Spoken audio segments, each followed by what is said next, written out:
श्री राघव चड्ढा। शुक्रिया सर। आपका 9 minute. Sir, मुझे ये बात रखते हुए इस सदन के भीतर बड़ी खुशी है कि आज से कुछ दिन पहले इंडेक्सेशन पर जो तमाम सदस्यों ने अपनी राय रखी थी, मैंने भी अपनी बात रखी थी। हमारी उस राय के उस सुझाव को माननीय वित्त मंत्री जी ने स्वीकारा और आज से 2 हफ्ते पहले इंडेक्सेशन जो भारत के इन्वेस्टर से छीना गया था वो बेनिफिट पार्शियली रिस्टोर किया गया है। लेकिन ये एक बहुत बड़ा प्रश्न चिन्ह खड़ा करता है भारत सरकार की टैक्स पॉलिसी पर कि कितनी कंफ्यूज है हमारे देश की टैक्स पॉलिसी।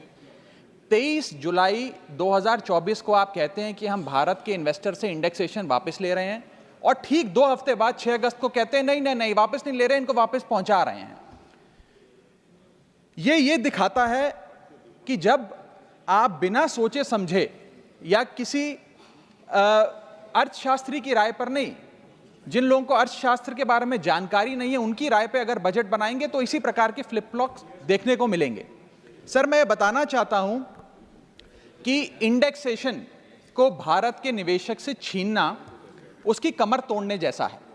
जैसा कि मैंने पहले भी बात रखी थी कि इंडेक्सेशन को फुल्ली रिस्टोर करने की जरूरत है, लेकिन अभी भी कल जो अमेंडमेंट फाइनेंस बिल में लाया गया है वित्त मंत्रालय द्वारा, उसमें भी इंडेक्सेशन पार्शियली रिस्टोर किया गया है, फुल्ली रिस्टोर नहीं किया गया। उसमें भी एक पेच है और पेच ये है कि तमाम एसेट क्लासेस पे इंडेक्सेशन नहीं रिस्टोर किया जा रहा, मात्र इमूवेबल प्रॉपर्टी यानी कि लैंड और बिल्डिंग पे रिस्टोर किया जा रहा है। और दूसरी चीज, 23 जुलाई 2024 के बाद खरीदे गए किसी भी एसेट में किसी भी इन्वेस्टमेंट पर इंडेक्सेशन नहीं दिया जाएगा। मैं आज आपके माध्यम से सरकार से मांग करूंगा कि इंडेक्सेशन को फुल्ली रिस्टोर किया जाए, सारे एसेट क्लासेस पर रिस्टोर किया जाए और 23 जुलाई 2024 के बाद खरीदे गए, बाद निवेश किए गए एसेट क्लासेस में भी इंडेक्सेशन का बेनिफिट मिलना चाहिए। और इंडेक्सेशन के बेनिफिट से खिलवाड़ करना, एसेट क्लासेस से इंडेक्सेशन को समाप्त करना एक बड़ा सवाल खड़ा करता है कि क्या हमारे देश की वित्त मंत्री इन्फ्लेशन एडजस्टेड प्रॉफिट्स में विश्वास नहीं रखती? क्या उन्हें इन्फ्लेशन का ज्ञान नहीं है? क्या वो जानती नहीं कि इस देश में महंगाई एक प्लेग की तरह फैलती जा रही है? और इसी के साथ साथ मैं एक उदाहरण के माध्यम से आपको बताना चाहूंगा सर कि अभी भी इंडेक्सेशन जो पार्शियली रिस्टोर किया गया है उसमें भी कितने फ्लॉज हैं। उदाहरण के तौर पे आप एक इन्वेस्टमेंट करते हैं गोल्ड में, सिल्वर में या किसी एक एसेट क्लास में जिसमें इंडेक्सेशन का बेनिफिट इन्वेस्टर को मिला करता था।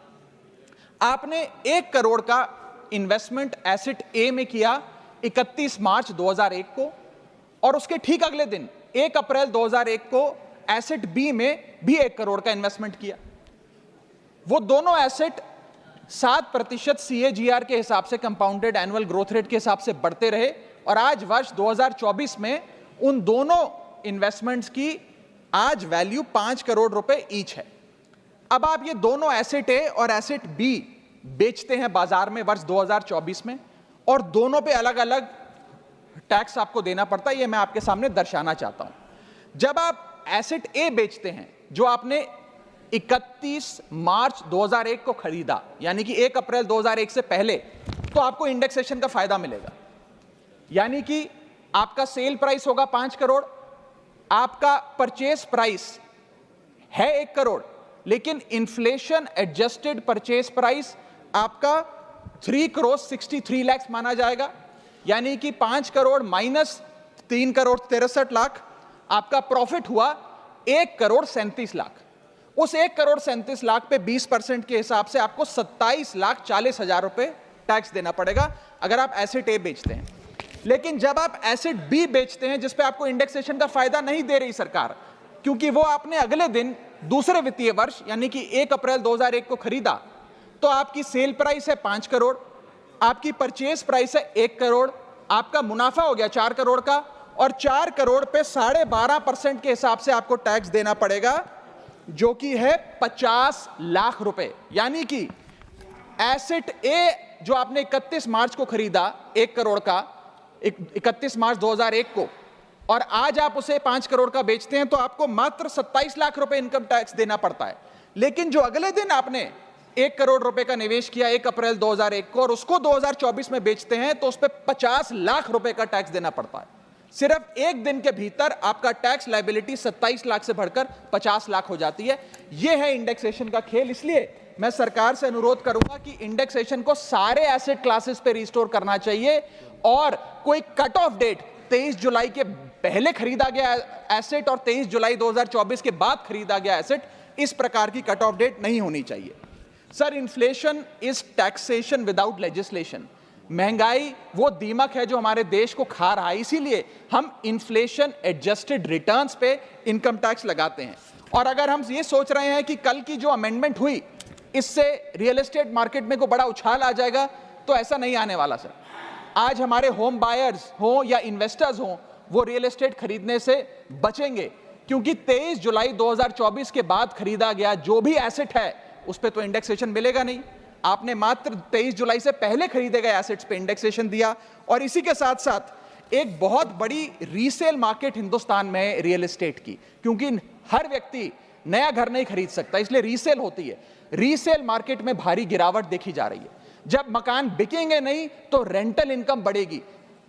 लोगों के मकानों के किराए में एक भारी उछाल देखा जा रहा है, लोगों का खर्च बढ़ने वाला। और इसी के साथ साथ जो फॉरेन इन्वेस्टमेंट भारत के रियल एस्टेट में होता है वो भी गिरने वाला है, ऐसी मैं आज इस सदन में भविष्यवाणी करता हूं। इसके साथ साथ रिटेल इन्वेस्टर यानी कि भारत के मिडिल क्लास की कमर तोड़ने का काम सरकार ने कैसे किया। एक ही बजट में शॉर्ट टर्म कैपिटल गेन को 15% से बढ़ाकर 20% कर दिया और उसी बजट में लॉन्ग टर्म कैपिटल गेन को 10% से बढ़ाकर 12.5% कर दिया इक्विटी पे और अन्य पदार्थों पे। यानी कि आप एक ही बजट से तमाम तरीके के इन्वेस्टर्स जो शॉर्ट टर्म के लिए एक छोटी अवधि के लिए एसेट खरीदते हैं या लंबी अवधि के लिए एसेट खरीदते हैं, दोनों की कमर आपने तोड़ने का काम किया और इस देश में रिटेल इन्वेस्टर को कुचलने का काम यह सरकार करने जा रही है। मैं आपके माध्यम से अनुरोध करूंगा कि don't take middle class retail investor for granted. हमें कैसे फाइनेंशियल इंक्लूजन इस देश में बढ़ानी है उस दिशा में काम करना चाहिए, ना कि कैसे हम इस देश में इन्वेस्टर्स, हाउस होल्ड इन्वेस्टमेंट्स और रिटेल इन्वेस्टमेंट्स को कम करें, उस सिलसिले में हम काम करें। मेरा दूसरा भाग आज के वक्तव्य का है जीएसटी पर। पहले तो मैं सरकार के मंत्री नितिन गडकरी जी का जो एक चिट्ठी सामने आई, उन्होंने अपनी सरकार के वित्त मंत्री को चिट्ठी लिखते हुए कहा कि लाइफ इंश्योरेंस और हेल्थ इंश्योरेंस पर जो 18% जीएसटी लगाया उसे वापस लिया जाए। मैं उनकी इस मांग का समर्थन करता हूं और सरकार से मांग करता हूं कि हेल्थ और लाइफ इंश्योरेंस पर कम से कम हम जीएसटी ना लगाएं। यह कोई लग्जरी गुड या लग्जरी प्रोडक्ट नहीं है। और मुझे यह बताते हुए खुशी है सर कि parliamentary standing committee on finance की आज से 6 महीने पहले रिपोर्ट आई थी, जिसका हिस्सा मैं भी था। मैं भी parliamentary standing committee on finance का सदस्य हूं, जिस समिति ने अपने पैरा नंबर 2.10 में साफ तौर पे सरकार से अनुरोध किया कि हेल्थ इंश्योरेंस और लाइफ इंश्योरेंस पर जीएसटी कम किया जाए, समाप्त किया जाए, ना लगाया जाए। मैं पढ़ के वो अंश आपको सुनाना चाहूंगा। The committee feels that there is a need to rationalise the GST rate on insurance products, especially health and term insurance, which is 18% at present. The high rate of GST results in a high premium burden which acts as a deterrent to getting in insurance policies. The committee, with a view to make insurance more affordable, recommends that GST rates applicable to health insurance products, particularly retail policies, etc., should be reduced. हमारा ये प्रयास होना चाहिए कि एक परिवार, sir बस समाप्त कर रहा हूं, अभी तो मेरा समय रह गया, 1-2 मिनट आप थोड़ा ज्यादा दे दीजिएगा तो सर कुछ फर्क नहीं पड़ेगा, मैं अपनी बात समाप्त कर लूंगा। हेल्थ इंश्योरेंस पे और लाइफ इंश्योरेंस पर हमें टैक्स समाप्त करके लोगों को इंसेंटिवाइज करना चाहिए कि ज्यादा से ज्यादा परिवार भारत के हेल्थ इंश्योरेंस के कवर में आए, लाइफ इंश्योरेंस के कवर में आए। जो मैं सरकार से मांग करूंगा। और सर एक बड़ा इंपॉर्टेंट पहलू मैं आपके सामने हाईलाइट करना चाहूंगा। इस देश में इन्फ्लेशन पर भी जीएसटी लग रहा है। वो कैसे लग रहा है? एक प्रोडक्ट जो 100 रुपए का बिकता था उस पर 18% जीएसटी हुआ करता था। आज वो वस्तु महंगी हो गई, 100 से 150 रुपए की बिकने लगी, अब 18% 150 रुपए पे लगने लगा। यानी कि 50 रुपए की जो महंगाई है उस पर भी सरकार जीएसटी लेने लग गई है, which is GST on inflation. मैं चाहूंगा कि सरकार इस पर विचार करे। और अंत में सर अपनी बात समाप्त करने से पहले एक और दिलचस्प मुद्दा आपके समक्ष रखना चाहूंगा, which is problem of multiple taxation. हम लोग एक ही चीज पर न जाने कितनी बार टैक्स भरते हैं। जैसे कि जब आप पैसा कमाते हैं तो इनकम टैक्स भरते हैं, उस इनकम से आप गाड़ी खरीदते हैं तो गाड़ी खरीदने पर जीएसटी देते हैं। जब गाड़ी खरीदते हैं तो रोड टैक्स भी सरकार आपसे वसूलती है, फिर रोड डेवलपमेंट सेस भी आपसे लेती है। अब आप मोटर इंश्योरेंस भी कराएंगे गाड़ी का तो उस पर भी जीएसटी लेती है, और उसके बाद आप जब पेट्रोल या डीजल भरवाएंगे उस पर भी सेस और वैट लेती है, और अंत में जब आप अपनी गाड़ी को सड़क पर चलाएंगे तो टोल टैक्स के नाम पर जनता से पैसा वसूलती है। That is multiple taxation points. इतने सारे टैक्सेशन ओवरलोड कर हम इस देश के आम आदमी का खून चूस रहे हैं सर। और सबसे बड़ी प्रॉब्लम इस देश की आज जो बनती जा रही है आम आदमी के लिए वो है टोल टैक्स।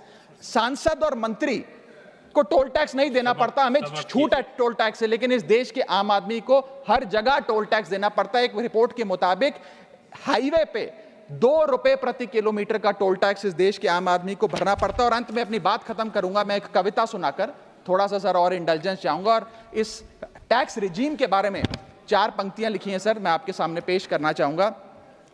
सरकार का एक सूत्री मिशन है टैक्स, सरकार का कमीशन है टैक्स।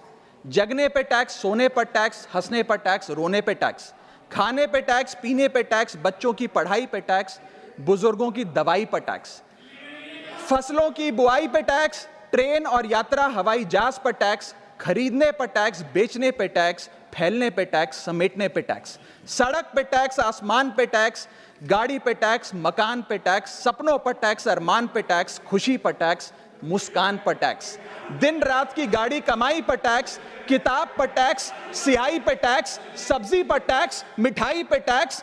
सरकार जनता से वसूल रही है बीजेपी से दिल लगाई पर टैक्स। बहुत बहुत शुक्रिया। धन्यवाद। नेक्स्ट श्रीमती